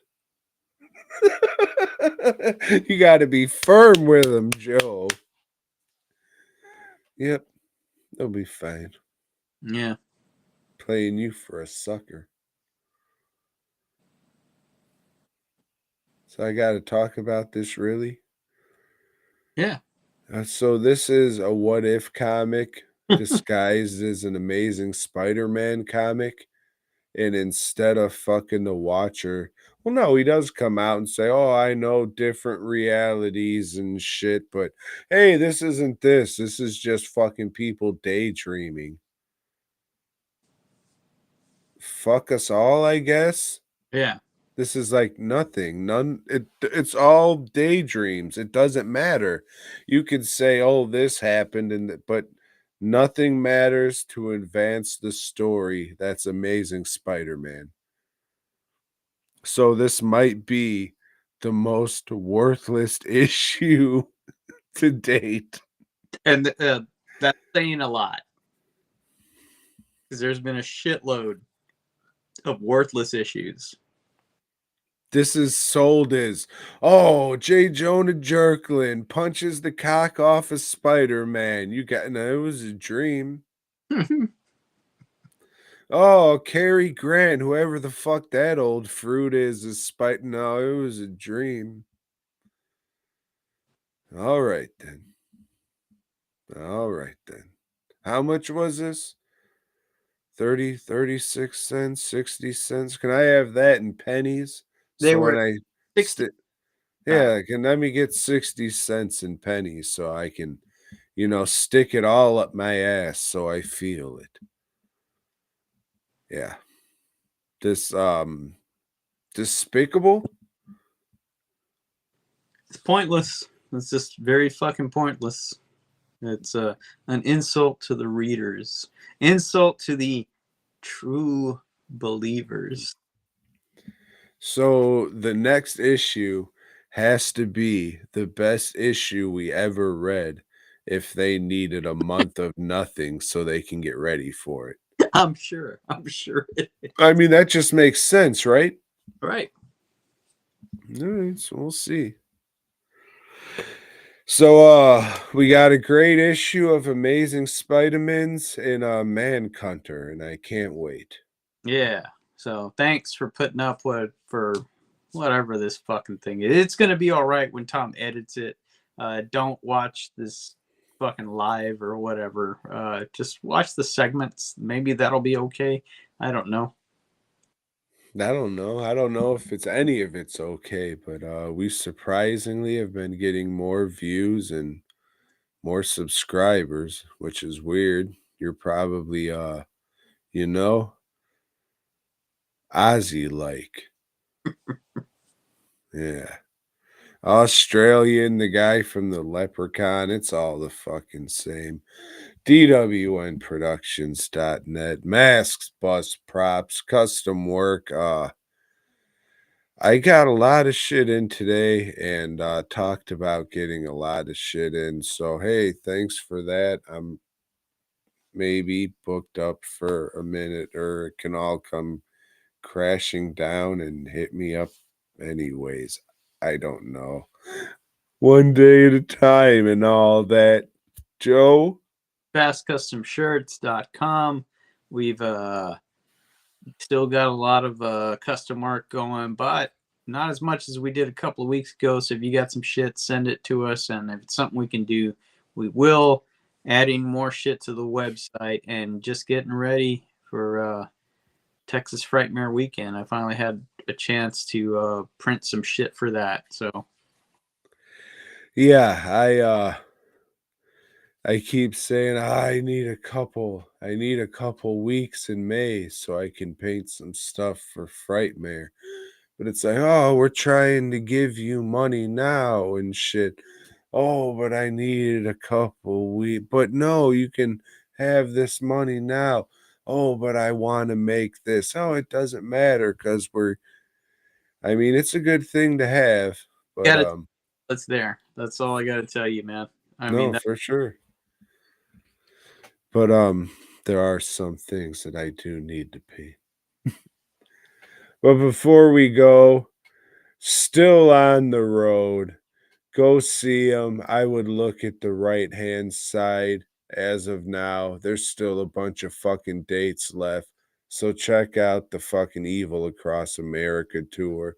Joe said it was a fucking life-changing experience, and he appreciated every second that he was able to spend with his young boy, Holland. So everybody, I hope you're enjoying yourself. And Joe, hit him with it. BOYGOB! Hey, first, thanks, Rich. Thanks, Steve. Thanks. All right. And thanks, Corey. What? For being in the chat, for popping into the chat. What are you saying? I'm saying. Joe and Tom. That's probably the wrong one, right? Am I supposed to say something? Yeah. What, like BOYGOB or something?